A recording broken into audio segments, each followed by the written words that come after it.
So ito yung sunod mga kababayan. Ano ba yung sunod? Ang sunod nating pag-uusapan mga kababayan ay etong pasabog ni Banatbay na fake news na naman. Nako. Actually mga kababayan, hindi nga si Banatbay nag-content na inaresto si Bato, pero nag-content naman siya ng mas matindi pa sa fake news ni J. Guevara. Bakit? Ang sabi ni Banatbay, mga kababayan, si Kibuloy daw ay isusuko sa Amerika kapalit ang Foxelica. Tangina naman Banatbay oh. Tangina naman oh. Para lang yung nag-offer ka ng pokpok eh, na ang sinabi mo virgin, pero ilan na yung kumantot. Parang ganun eh. Yeah? Yung ginawa ngayon ni Banatbay, parang nag-offer lang siya ng pokpok na ang sabi, masikip yan, pero pag pinasok mo na yung burat mo, maluwag pa si imburnal. Oo. Ito ha, pakinggan nyo mga kababayan. Ang Foxelica daw, kapalit daw yan ng pag-surrender ni Kibuloy sa Amerika. Utang ina, Foxelica, kapalit ng pag-surrender kay Kibuloy sa Amerika. Kung ano-ano na lang yung naiisip ninyo. Nung nakaraan, 200 million dollar daw ang kapalit para isuko si Kibuloy. Tapos ngayon, eto na naman. Foxelica daw ang kapalit. Putang ina. Kung Foxelica pala ang kapalit kay Kibuloy, sino pa si Kibuloy? Sa Mindanao, hindi nga namin kilala yan. Nakilala nga lang namin yan nung presidente na si Digong eh. At bakit naman si Kibuloy palitan ng Foxelica ng Amerika? Ano ba yan si Kibuloy? Ginto? Ito nga mga kababayan, ang sabi ni Banatbay, booking, Foxelica kapalit ulo ni Pastor. Ha? Sino ba yan si Kibuloy? Para ganun kalaki ang ipapalit ng Amerika ang Foxelica kay Kibuloy. Ano yan si Kibuloy? Mas mahal pa sa pink diamond? Mas mahal pa sa 24 karat? Na ginto? Aba, Banatbay, maghunos dili ka. Mag-isip-isip ka, hindi ka ba kinakabag ng ikinontent mo ito? Anong akala mo kay Kibuloy? Mas mahal pa sa pink diamond ni Imelda na ang kapalit Foxelica. Sino ba yan si Kibuloy? Katagal-tagal ko sa Mindanao, hindi ko nga kilala na may ganyan pala eh. Na nagpapahinto ng lindol. Grabe ka fake news si Banatbay, sa totoo lang mga kababayan. Hindi ko nga kilala si Kibuloy na katagal-tagal ko sa Mindanao, nakilala ko lang yan nung na-presidente na si Digong at pinahinto niya daw yung lindol at pinahinto niya ABS-CBN. Dipuga ka Banatbay, grabe ka fake news si Banatbay ha. Ito mga kababayan. Magandang araw mga banateros at ito na nga, pag-usapan po natin itong bagong issue patungkol po dito kay Pastor Kibuloy yung inihingi daw ng Amerika na i-extradite na po si Pastor Kibuloy dahil meron tayong extradition treaty with America. Naku po, patay tayo dyan. Alam mo, ganito mga kababayan una sa lahat, kailangan natin maunawaan kung ano ba itong extradition.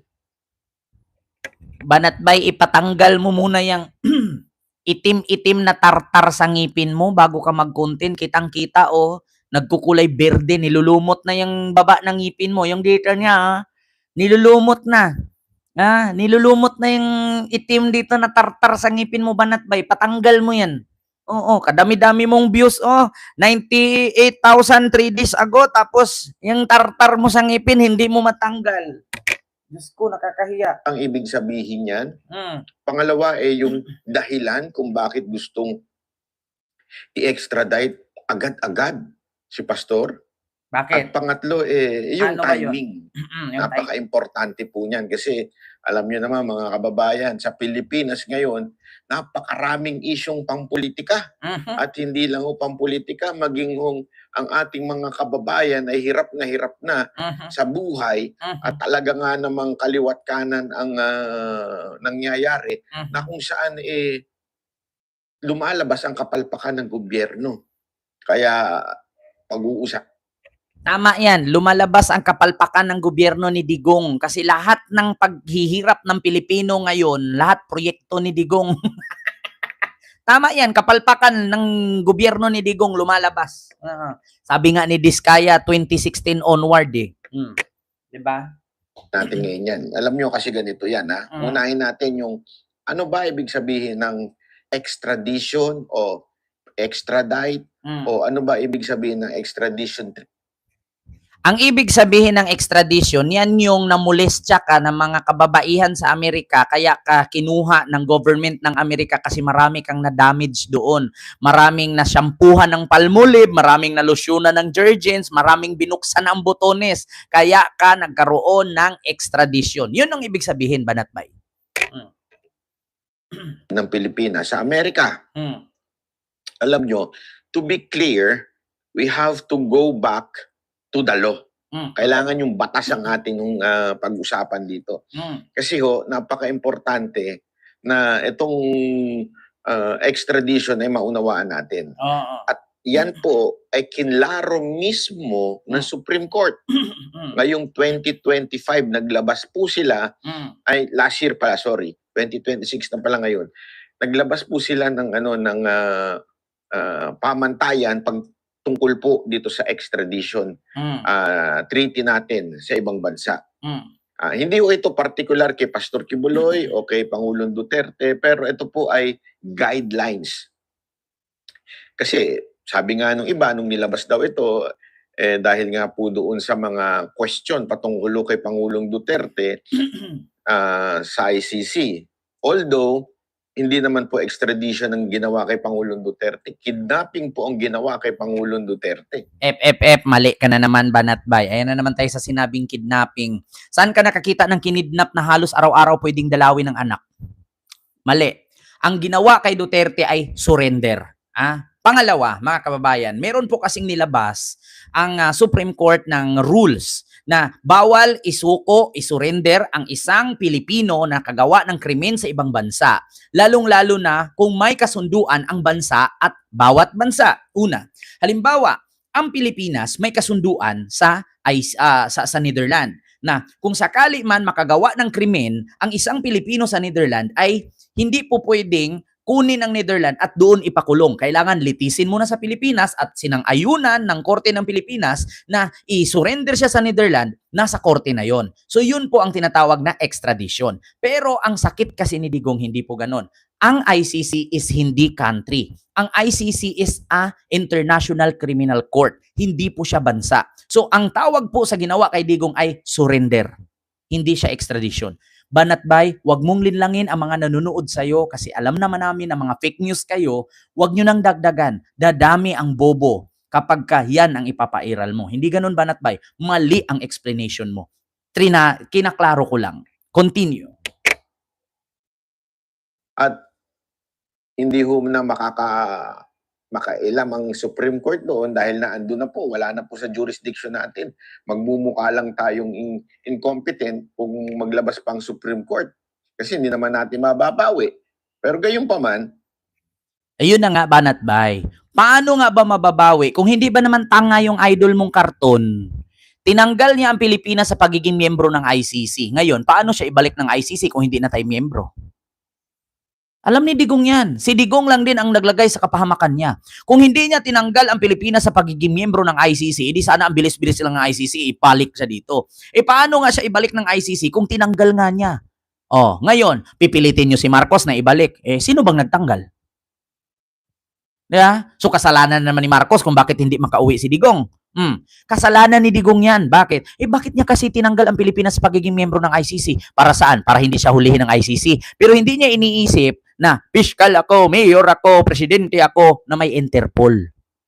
Ang ICC sa korte, ang Interpol, yun po yung mag-aaresto. Nandyan yung Interpol, edi sana tinanggal niya ang Interpol, tinanggal niya rin ang ICC, edi sana walang Interpol makapasok sa Pilipinas. Di hindi siya nakulong. Ang problema kasi kabubuhan eh. Tinanggal niya ang Pilipinas magiging miyembro ng ICC, pero yung Interpol hindi. Di ba? Tanga lang. Yun, Banatbay. Kaya kahit magsirko balintong ka dyan, tusok-tusukin mo ng daliri yung butas ng puwet mo at amoy-amuyin mo at isangal mo sa bunganga ng mga viewers mo. Hindi makauwi si Digong. naglabas po yung Supreme Court, malamang ay para siguro sa mga susunod na pangyayari. Tulad na nga po nitong ginagawa ng administrasyon through the help of the US kay Pastor Kibuloy. Mhm. Okay? Unahin po natin kasi nandito po yan dun sa kanilang rules on extradition proceedings ng Supreme Court. Mm. Ano ba ang extradition Ito yung pagpapadala ng isang tao sa Pilipinas sa ibang bansa na humihiling sa kanya upang litisin at ipatupad ang sentensya laban sa kanya. So ngayon, Banat Bay, ganito naman yan eh. Kung ang Supreme Court ay sasang-ayon na si Kibuloy ay isurrender sa Amerika, kasalanan naman ba ni BBM yan? Kasalanan naman ni BBM yan. 'Di ba? Kasi ganito yan. Ang Amerika, nagpadala ng sulat sa Korte ng Pilipinas na kunin nila si Kibuloy kasi may ginawang kabulastugan sa kanilang bansa. Ngayon, lilitisin. Pagdidibatihan.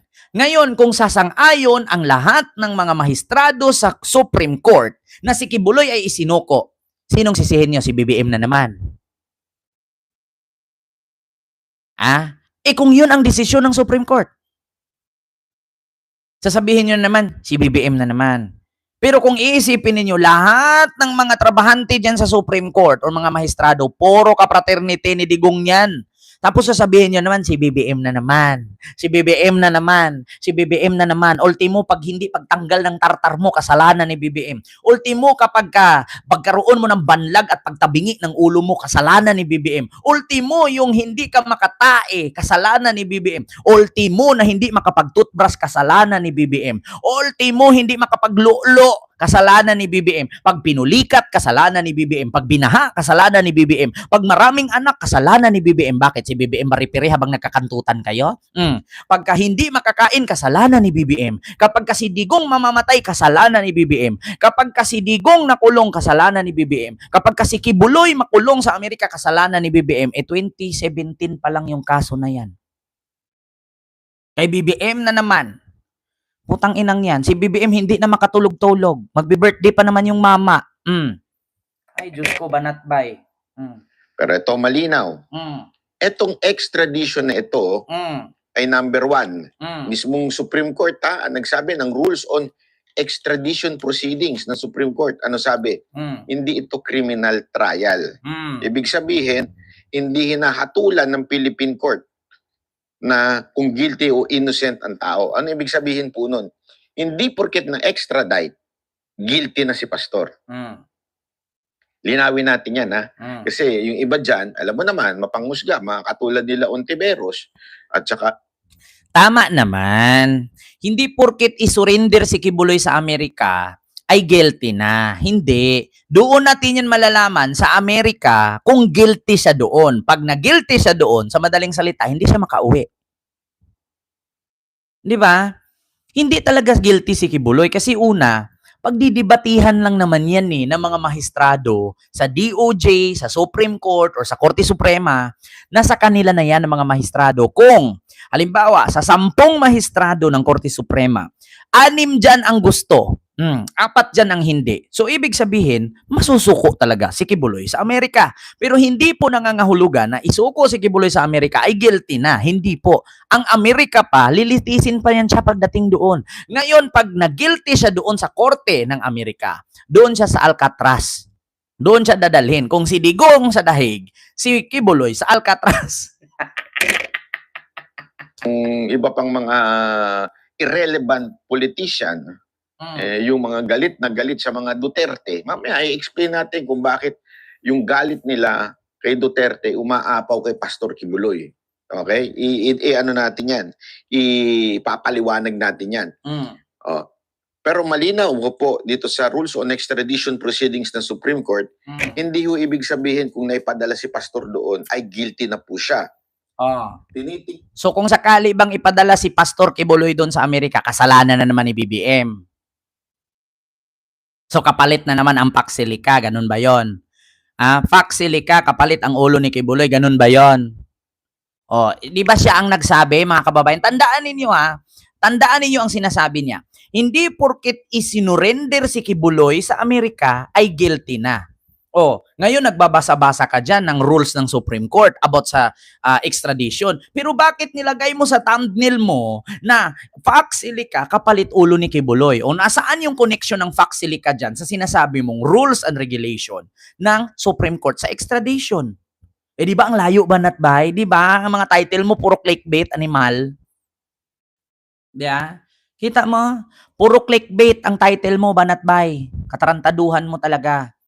Di ba kakabasa mo lang ng extradition rules ng COMEC ng Supreme Court, tapos ikukunik mo, Faxilica kapalit ulo ni Kibuloy?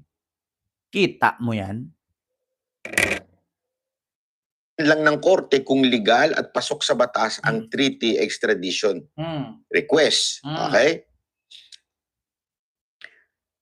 Dapat yung krimen pareho doon sa krimen sa Amerika at saka dito. Ibig sabihin, kung ang kanilang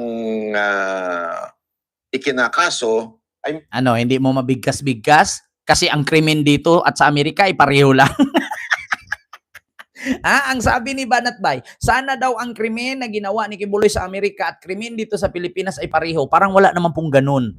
Pero kung tutusin, pareho lang. Una, si Kibuloy dito, ang kaso niya sa Pasig RTC branch ng molestya. Si Kibuloy, ang kaso niya sa Amerika, ganun din ng molestya. At meron pang isa, yung money laundering.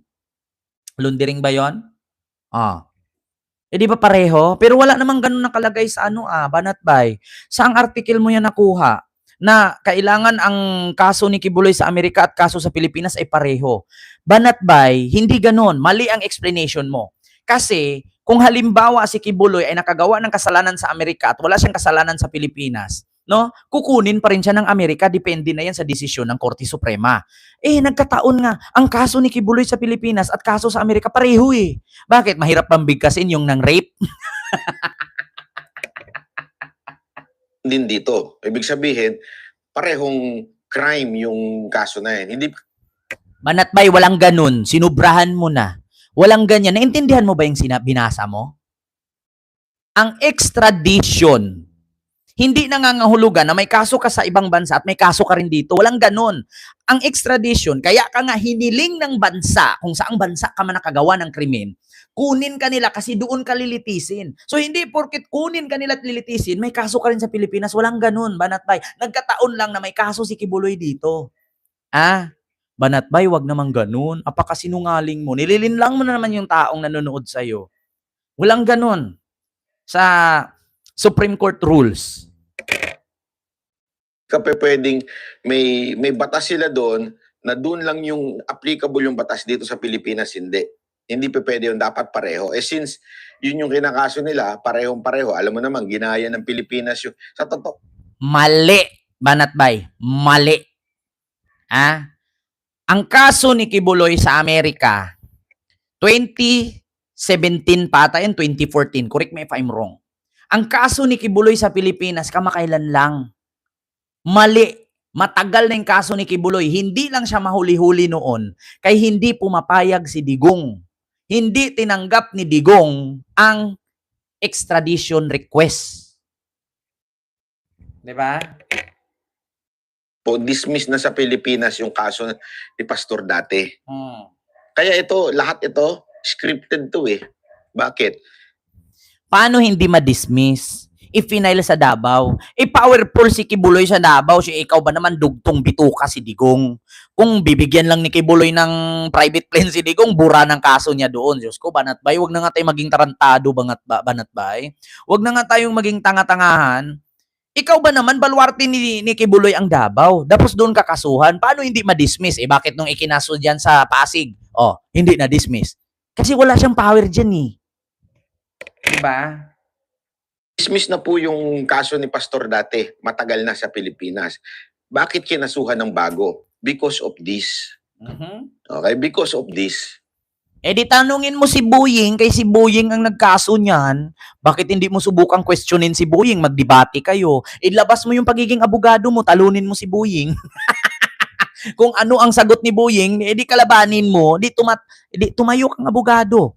Tumayo kang abogado ni Kibuloy, ipagtanggol mo siya, banggain mo si Boying. Ganun lang yun eh. Para, alam mo yun, para may dahilan. I-extradite talaga. At syempre, sa pananaw ng mga Pilipino. Kasi remember, sa Pilipinas, ang mas importante sa gobyerno ay yung pananaw o yung optics, hindi talaga yung batas. Alam mo yun, Totoo yan. Tama yan, Banatbay. Tama yan. Ang gobyerno, ang pananaw nila yung optic, hindi ang batas. Bakit? Sinabi ni Digong yan noon, ma'am, prangkahan tayo, ma'am. Politiko ako. Either born Filipino, Chinese citizen, or illegal citizen yan, tatanggapin ko yan. Bakit? Politiko ako, kailangan ko ng pondo, kailangan ko ng boto. Huwag na tayong maglukuhan dito, ma'am, prangkahan tayo. O, di ba? Tama ang sinabi ni Banatbay, mga kababayan, na ang gobyerno sa Pilipinas, ang pananaw, hindi ang para sa bayan. Kasi yan ang ginawa ni Digong. Hindi niya iniisip na pinasok tayo ng mga illegal migrant Chinese sa Pilipinas. Pinasok tayo ng mga Chinese national na naging politician kasi ang sabi niya, ma'am, prangkahan tayo. Politician ako, politiko ako. Either Philippine born Chinese yan or mga national Chinese national yan. Boto ang kailangan ko. Pondo. Pondo, ma'am. Yeah, ayan na. Ito na, Banatbay. Alam nyo, ang bilis basagin ng mga ganitong content, mga kababayan. Kung isipin mo lang mabuti at tatandaan mo yung mga sinasabi ni Digong, mababato mo kay Banatbay. matagal na ho yung kaso ni Pastor doon sa Amerika. As a matter of fact, ito, Matagal na ha, matagal na ang kaso. Admitted, sinabi niya mismo sa bunganga niya, matagal na ang kaso ni Kibuloy sa Amerika. So, ibig sabihin, may kaso nga. Diba? So, ibig sabihin, may kaso nga, matagal na. So, ibig sabihin, may karapatan ng Amerika maghihingi or mag-request ng extradition. Kasi ang sabi niya, matagal nang may kaso. Aminado. Wala na, finish na. Mga kababayan, wala na tayong dapat reaksyonan, wala na tayong dapat pakinggan. Inamin niya mismo na matagal nang may kaso. So may karapatan ng Amerika humingi ng extradition. So bakit mo i-connect na ang kapalit ay Faxelica sa thumbnail mo? Ayun no, mga kababayan. Ayan yung ano ni Banatbay, thumbnail niya. Booking, Faxelica, kapalit ulo ni Pastor. Inamin niya, admitted, matagal nang may kaso si Kibuloy sa Amerika. So may karapatan ng Amerika maghingi or mag-request ng extradition. Meron naman palang kaso eh. So anong pinaglalaban mo? So yun lamang po, mga kababayan. Wala na, tapos na ang ating pag-uusapan. Wala na tayong dapat pa-reaksyonan, wala na tayong dapat pag-uusapan kasi masusunog lang eh. Mababara ko lang, sa totoo lang. Yung banateros, palitan nyo yan. Barateros. Nababara kayo. Wala na. Inamin niya na matagal nang may kaso si Kibuloy sa Amerika, so may rason ng Amerika na manghingi ng extradition kay Kibuloy. Tapos ang usapan. Hindi mo po pwedeng i-connect na ang Faxelica kapalit ulo ni Kibuloy. Walang ganun, Banatbay. So yun lamang po mga kababayan. Maraming salamat po sa inyong lahat.